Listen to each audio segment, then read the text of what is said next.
ഞാനൊരു ആയത്ത് പറഞ്ഞു തരാം. ഈ ആയത്ത് നിങ്ങൾ ഓതിയാ നിങ്ങൾക്ക് സ്വർഗം നിർബന്ധമാണ്. ഓതുവോ? ഒരായത്തല്ലേ ഓതുവോ? എന്ന് കൈവക്കിക്കേ.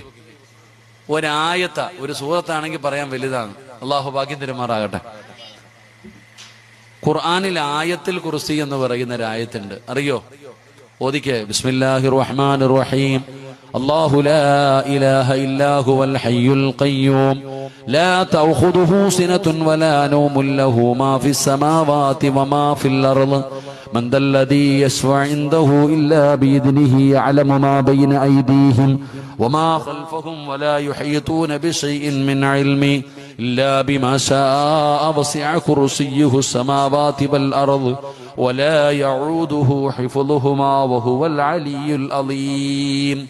ഏതെങ്കിലും ഒരു മനുഷ്യൻ ആയത്തുൽ കുർസി പാരായണം ചെയ്താൽ അവന്റെയും സ്വർഗത്തിന്റെയും ഇടയിൽ മരണമെന്ന ഒരു മറയല്ലാതെ വേറെ ഒരു മറയില്ല എന്ന് നബിയനാ റസൂലുള്ളാഹി.